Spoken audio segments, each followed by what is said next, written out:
नमस्कार दोस्तों, छत्तीसगढ़ महतारी समाचार में आपका स्वागत है।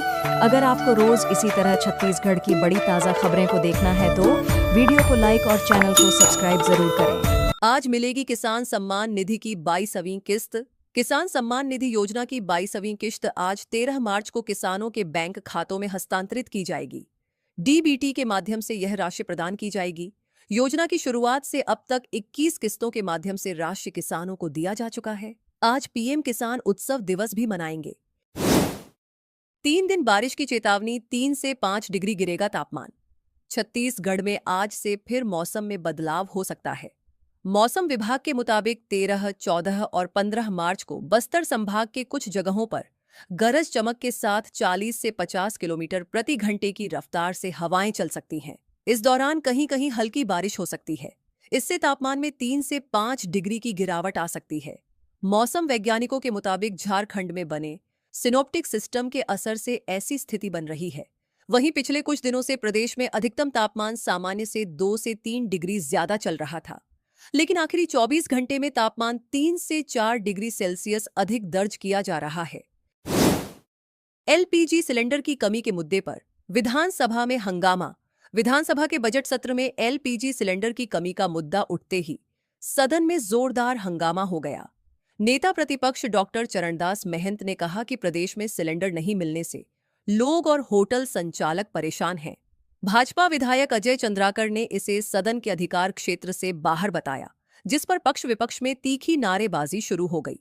पूर्व मुख्यमंत्री भूपेश बघेल ने कहा कि जनहित को देखते हुए स्थगन प्रस्ताव स्वीकार कर इस मुद्दे पर चर्चा कराई जानी चाहिए, लेकिन सभापति ने यह कहते हुए स्थगन प्रस्ताव खारिज कर दिया कि यह विषय केंद्र सरकार से जुड़ा है। इसके बाद विपक्षी सदस्य नारेबाजी करते हुए वेल तक पहुंच गए, जिन्हें बाद में सस्पेंड कर दिया गया।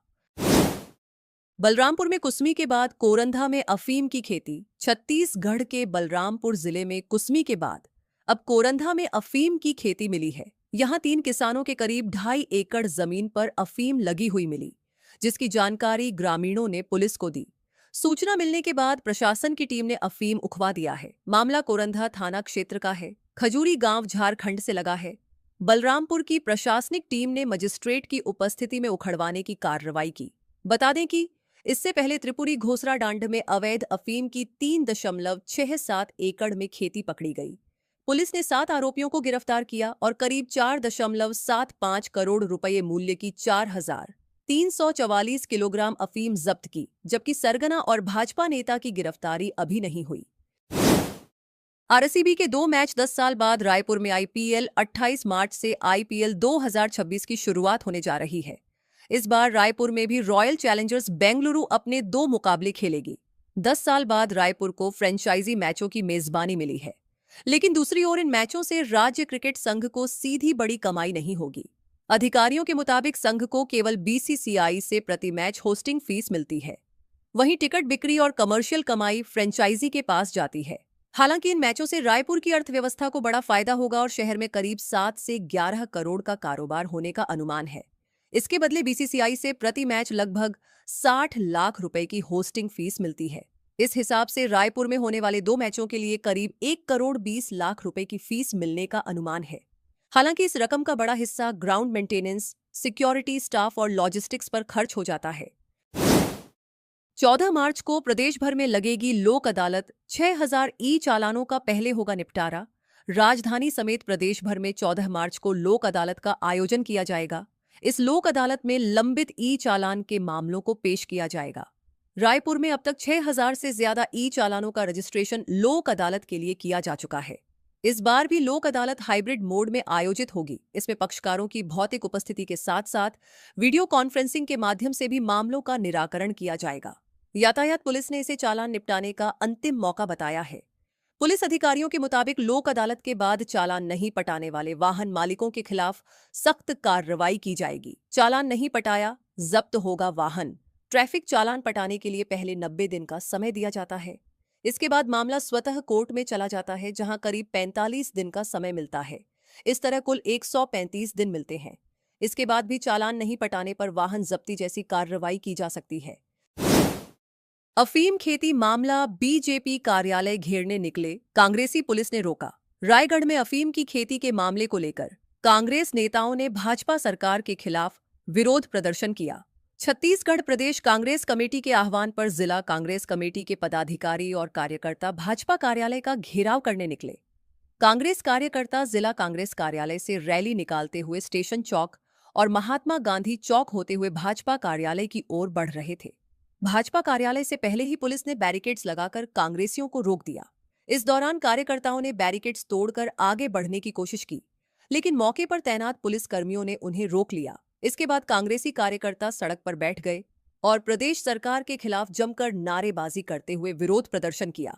कांग्रेस नेताओं ने आरोप लगाया कि दुर्ग जिले के समोदा गांव में भाजपा से जुड़े लोगों द्वारा अफीम की खेती का मामला सामने आया है।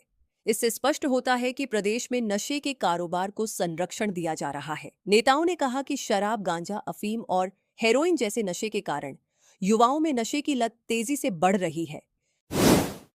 पूर्व गृह मंत्री के बेटे ने सेवई दुकान में घुसाई कार।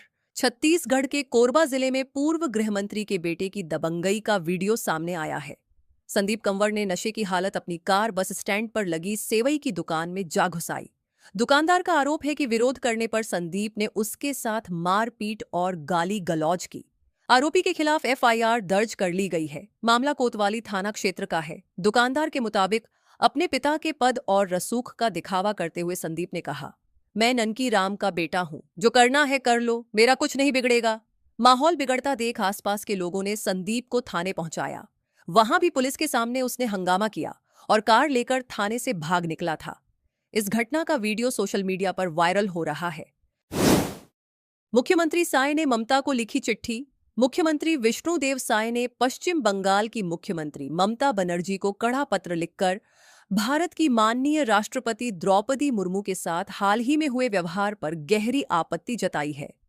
साय ने कहा है कि देश की प्रथम महिला राष्ट्रपति के साथ किया गया यह व्यवहार केवल एक व्यक्ति का नहीं बल्कि देश की सर्वोच्च संवैधानिक संस्था, आदिवासी समाज और मातृशक्ति का अपमान है। साय ने अपने पत्र में कहा है कि भारत की लोकतांत्रिक परंपराएं और शिष्टाचार पूरी दुनिया में सम्मानित रहे हैं। मतभेद को कभी भी मनभेद में न बदलने की हमारी संस्कृति रही है, लेकिन राष्ट्रपति जैसे सर्वोच्च संवैधानिक पद के प्रति न्यूनतम शिष्टाचार का भी पालन न किया जाना लोकतांत्रिक मूल्यों के विपरीत है। यह घटना करोड़ों आदिवासियों, पिछड़ों, दलितों की भावनाओं को आहत करने वाली है। साय ने अपने पत्र में कहा कि यह पहली बार हुआ है जब किसी सरकार के व्यवहार को लेकर स्वयं राष्ट्रपति को अपनी पीड़ा सार्वजनिक करनी पड़ी है। यह स्थिति देश के लोकतांत्रिक इतिहास में अत्यंत चिंताजनक है। क्यूआर कोड स्कैन कर एडमिट कार्ड ले सकते हैं स्टूडेंट्स। छत्तीसगढ़ के रायगढ़ जिले स्थित शहीद नंद कुमार पटेल विश्वविद्यालय में नई व्यवस्थाएं लागू की जा रही हैं, ताकि इससे जुड़े महाविद्यालयों में पढ़ने वाले छात्र छात्राओं को किसी भी प्रकार की परेशानी का सामना न करना पड़े। इस बार विश्वविद्यालय ने एडमिट कार्ड जारी करने के लिए एक नई पहल की है। इसके तहत क्यूआर कोड जारी किया गया है।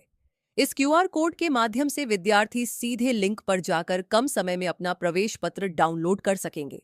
इस व्यवस्था से परीक्षार्थियों को एडमिट कार्ड प्राप्त करने में होने वाली परेशानी से काफी हद तक राहत मिलेगी। शहीद नंद कुमार पटेल विश्वविद्यालय अब अलग अलग नई व्यवस्थाओं के साथ आगे बढ़ रहा है। हर बार परीक्षा के दौरान परीक्षार्थियों को एडमिट कार्ड प्राप्त करने के लिए कई तरह की समस्याओं का सामना करना पड़ता था।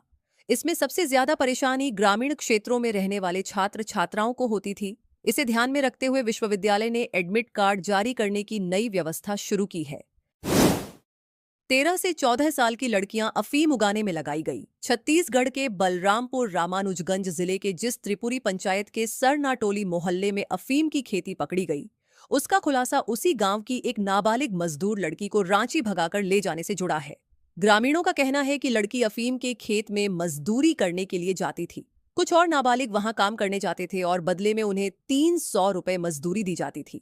गांव के कुछ लोग खेत में काम करने के लिए नाबालिग मजदूर उपलब्ध करवाते थे। इधर खजूरी के तुर्री पानी में भी 1.5 एकड़ जमीन में अफीम की खेती मिली है। जानकारों का कहना है कि झारखंड में अफीम की खेती के खिलाफ सख्ती बढ़ने के बाद अफीम नेटवर्क छत्तीसगढ़ में पैर फैला रहा है। कोरबा में चालू ट्रांसफार्मर से चोरी, किसान के खेत से पुर्जे निकाले। कोरबा के उर्गा थाना क्षेत्र अंतर्गत बरपाली गांव में एक किसान के खेत में लगे चालू बिजली ट्रांसफार्मर से कीमती पुर्जे चोरी हो गए। ये घटना चांपा मुख्य मार्ग स्थित बरपाली में बीती देर रात हुई। चोरों ने सक्रिय ट्रांसफार्मर को खोलकर उसके अंदर के महत्वपूर्ण पुर्जे निकाल लिए। सुबह जब किसान खेत पहुंचा तब उसे ट्रांसफार्मर से छेड़छाड़ और चोरी का पता चला। किसान शिवांश खत्री के खेत में यह ट्रांसफार्मर लगा था। चोरी के कारण खेती के कामकाज में बाधा आ रही है, जिससे किसान परेशान है। शिवांश खत्री ने प्रशासन से चोरी की बढ़ती घटनाओं पर रोक लगाने और आरोपियों के खिलाफ सख्त कार्रवाई की मांग की है। स्थानीय लोगों में इस घटना को लेकर भारी आक्रोश है। ऐसे में क्षेत्र के पुलिस गश्त पर सवाल खड़े हो रहे हैं। ग्रामीणों का आरोप है कि चोरी की घटनाएं बढ़ रही हैं। उन्होंने चोरों को जल्द पकड़ने की मांग की है। घटना की सूचना उरगा पुलिस को दे दी गई है। साथ ही बिजली विभाग को भी जानकारी दी गई है, ताकि ट्रांसफार्मर की स्थिति का निरीक्षण कर आवश्यक कार्रवाई की जा सके। पुलिस ने मामला दर्ज कर जांच शुरू कर दी है। छत्तीसगढ़ में आरटीई में 55,000 सीट घटाने पर हाईकोर्ट सख्त। छत्तीसगढ़ हाईकोर्ट के चीफ जस्टिस रमेश सिन्हा और जस्टिस रविंद्र कुमार अग्रवाल की डिवीजन बेंच ने प्रदेश में आरटीई की 55,000 सीट घटाने पर कड़ी नाराजगी जाहिर की है। सरकार के फैसले से नाराज डिवीजन बेंच ने कहा कि चालू शिक्षा सत्र में आरक्षित सीटों की संख्या 85,000 से घटकर सीधे 30,000 कैसे कर दी गई। इस पर शिक्षा सचिव को व्यक्तिगत हल्फनामा देने को कहा गया है। इस मामले में 24 मार्च को सुनवाई होगी। दूसरी तरफ राज्य सरकार ने बताया कि स्कूल में बच्चों से पुताई करवाने वाली प्राचार्या को हटा दिया गया है। आरटीई से जुड़ी जनहित याचिका सहित स्कूल शिक्षा विभाग की अव्यवस्था को लेकर जनहित अन्य याचिकाओं पर बुधवार को हाई कोर्ट के डिवीजन बेंच में सुनवाई हुई। इस दौरान सूरजपुर के तिलसिवा के डीएवी मुख्यमंत्री पब्लिक स्कूल में बच्चों से पुताई और मजदूरी कराने को लेकर बहस हुई। मामले में पूर्व में स्कूल शिक्षा विभाग के सचिव से शपथ पत्र मांगा था। अनुसूचित जाति वर्ग के विद्यार्थियों के लिए अंतिम मौका। अनुसूचित जाति वर्ग के विद्यार्थियों के लिए पोस्ट मैट्रिक छात्रवृत्ति योजना के तहत बैंक खाते की जानकारी सुधारने की अंतिम तिथि 15 मार्च 2026 तय की गई है। सामाजिक न्याय एवं अधिकारिता मंत्रालय की इस योजना के तहत विद्यार्थियों को अपने बैंक खाते और आधार सीडिंग से जुड़ी जानकारी सही करना अनिवार्य किया गया है। रायपुर जिले के शासकीय और निजी कॉलेज, विश्वविद्यालय, engineering, medical, nursing college, polytechnic और आईटीआई में पढ़ने वाले अनुसूचित जाति वर्ग के ऐसे विद्यार्थी जिनका शिक्षा सत्र 2022 से 23, 2023 से 24 और 2024 से 25 के दौरान बैंक खाता बंद होने या आधार से लिंक नहीं होने के कारण छात्रवृत्ति की राशि उनके खाते में नहीं पहुंच पाई है, वे अब अपने खाते की जानकारी सुधार सकते हैं। विद्यार्थियों को अपने बैंक खाते और आधार सीडिंग से जुड़ी गलतियों को 15 मार्च 2026 तक ऑनलाइन ठीक करना होगा। यूपीएससी इंटरव्यू तक पहुंचे फिर चुना समाज सेवा का रास्ता। अनिल तिवारी पिछले करीब 2 दशकों से छत्तीसगढ़ में समाज सेवा और युवाओं के करियर मार्गदर्शन से जुड़े हुए हैं। वे मूल रूप से सिविल सेवा में जाना चाहते थे और इसी उद्देश्य से दिल्ली जाकर यूपीएससी की तैयारी की। 2 बार इंटरव्यू तक पहुंचने के बाद उन्होंने समाज सेवा के क्षेत्र में काम करने का निर्णय लिया। इसी सोच के साथ उन्होंने चौखंबा सोसाइटी की स्थापना की। यह संस्था मुख्य रूप से शिक्षा, स्वास्थ्य, विकास और सामाजिक चेतना के क्षेत्र में काम करती है।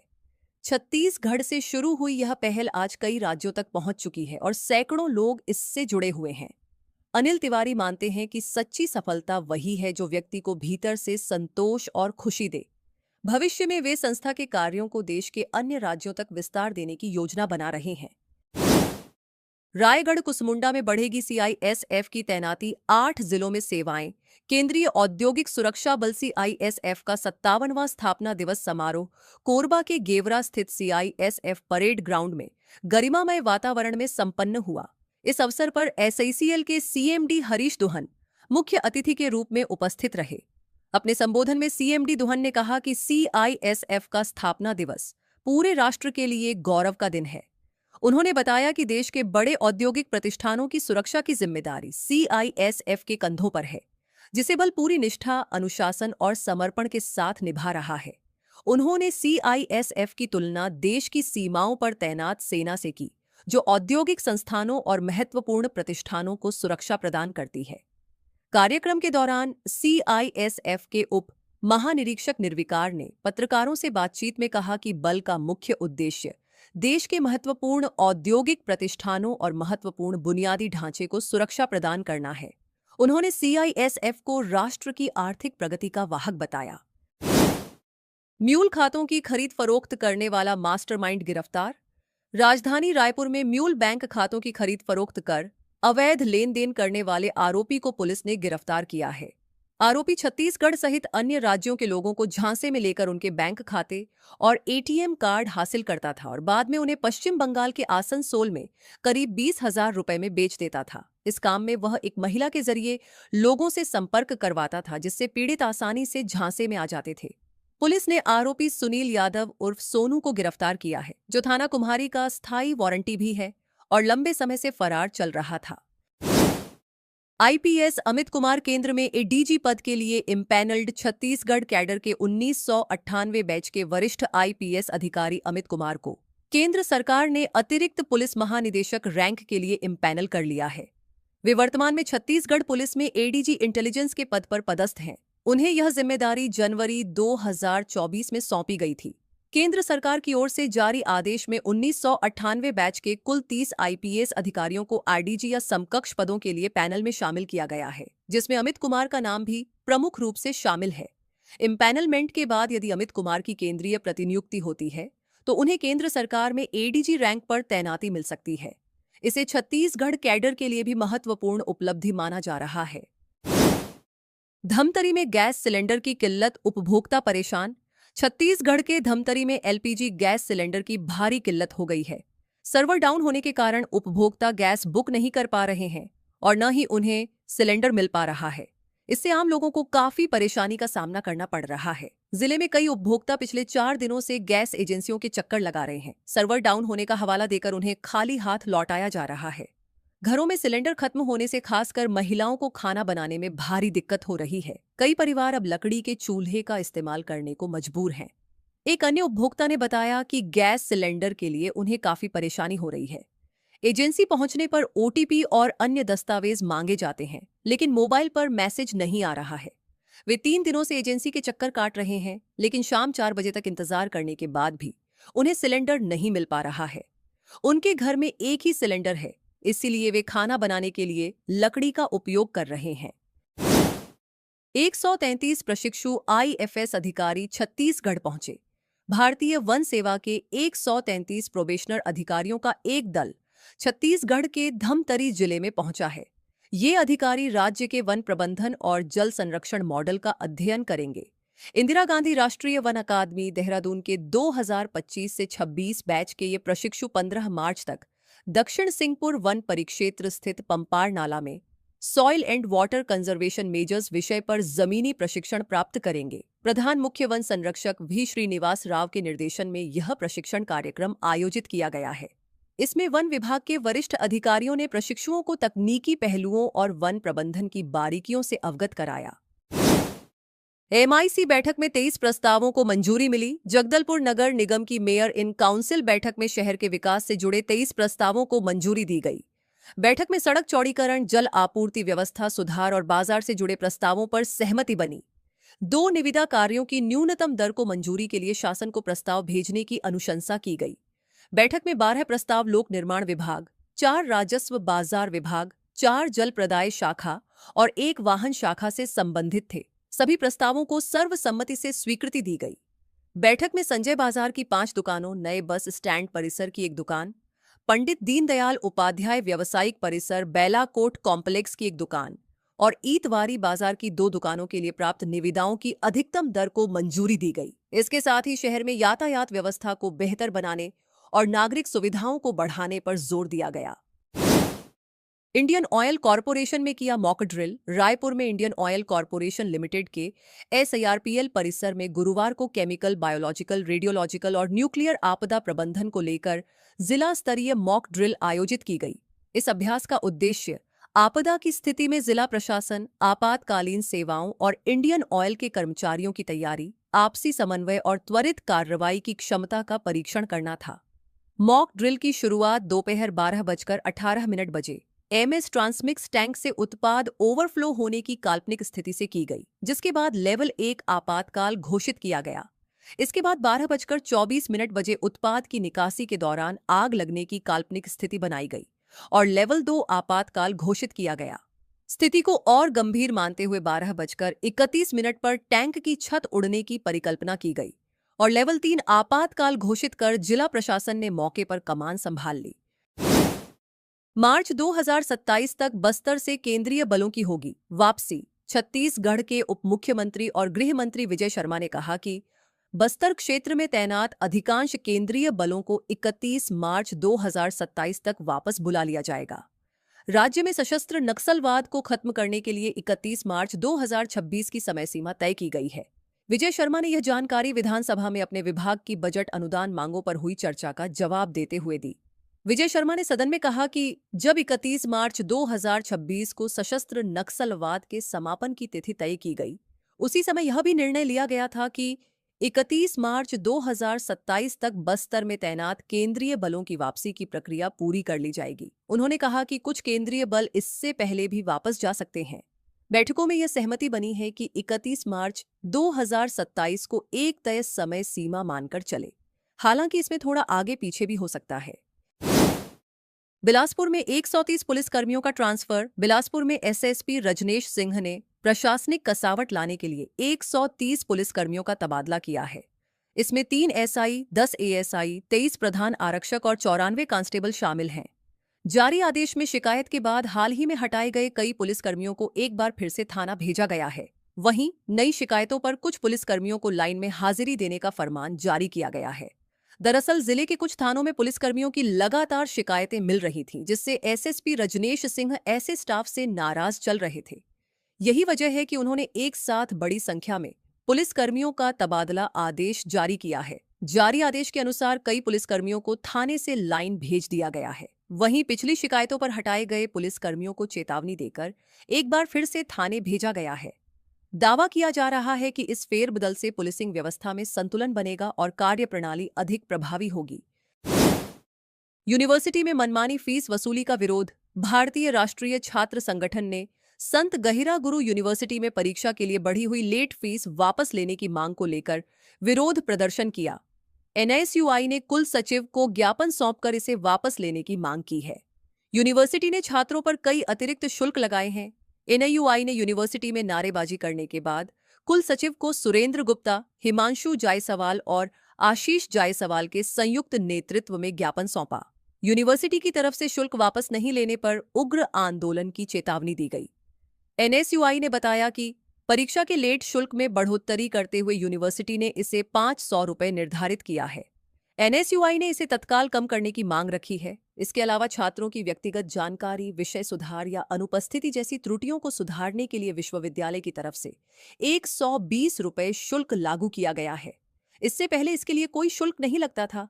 एनएयूआई ने इसे तत्काल वापस लेने की मांग की है। बिलासपुर में प्रयागराज से सफेद नशे की सप्लाई। छत्तीसगढ़ के रायपुर और बिलासपुर में पंजाब और प्रयागराज से ब्राउन शुगर की सप्लाई हो रही है। जिले के तखतपुर के युवक को 75,000 में 3.74 ग्राम ब्राउन शुगर देने वाले रायपुर के सप्लायर समेत खरीदार युवक को पुलिस ने गिरफ्तार किया है। सप्लायर ब्राउन शुगर देने तखतपुर आया था, जिसे बेचने की फिराक में घूमते युवक पुलिस के हाथ लग गया। पुलिस ने युवक और सप्लायर के खिलाफ एनडीपीएस एक्ट के तहत केस दर्ज कर दोनों को गिरफ्तार किया है। पुलिस को मुखबिर से सूचना मिली थी कि तखतपुर के बड़े बाजार निवासी दुर्गेश गायकवाड़ मोढ़े चौक के पास ब्राउन शुगर बेचने के लिए ग्राहक की तलाश कर रहा है। जानकारी मिलते ही थाना प्रभारी विवेक कुमार पांडे और एसीसीओ की संयुक्त टीम ने घेराबंदी कर दुर्गेश को पकड़ा। तलाशी लेने पर उसके पास से अलग अलग जिपर पैकेट में ब्राउन शुगर मिला, जिसकी कीमत 75,000 और वजन 3.75 ग्राम था। रायपुर रेलवे स्टेशन पर जल्द टोइंग व्हीकल तैनात किए जाएंगे। रायपुर रेलवे स्टेशन पर इस समय परिसर और सर्कुलेटिंग एरिया में कई जगह लोग अपने वाहन खड़ा कर देते हैं, जिससे यातायात और पार्किंग में अव्यवस्था की स्थिति बन जाती है। इसे नियंत्रित करने के लिए रेलवे अब नई व्यवस्था लागू करने की योजना बना रहा है। सीनियर डीसीएम अवधेश कुमार त्रिवेदी ने बताया कि फिलहाल रेलवे सुरक्षा बल आरपीएफ समय समय पर कार्रवाई करता है। रेलवे मजिस्ट्रेट भी जीआरपी की मदद से अभियान चलाते हैं। बावजूद कुछ अव्यवस्था दिखती है। अब अव्यवस्थित तरीके से खड़े वाहनों को हटाने के लिए टोइंग व्हीकल, वाहन उठाने वाली गाड़ियां लगाने का प्रस्ताव तैयार किया गया है।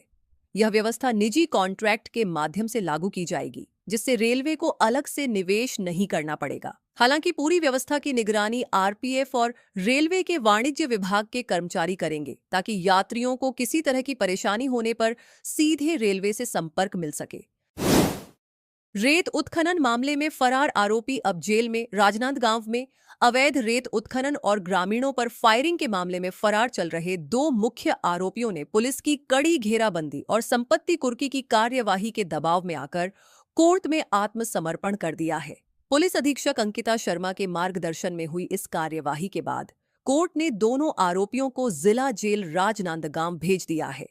पुलिस अधीक्षक के निर्देश पर पुलिस ने फरार आरोपियों के खिलाफ से स्थायी कोर्ट से स्थायी गिरफ्तारी वारंट और उद्घोषणा की कार्यवाही कराई। पुलिस टीम ने मध्य प्रदेश के ग्वालियर, भिंड और मुरैना के स्थानीय समाचार पत्रों में इसका प्रकाशन कराया।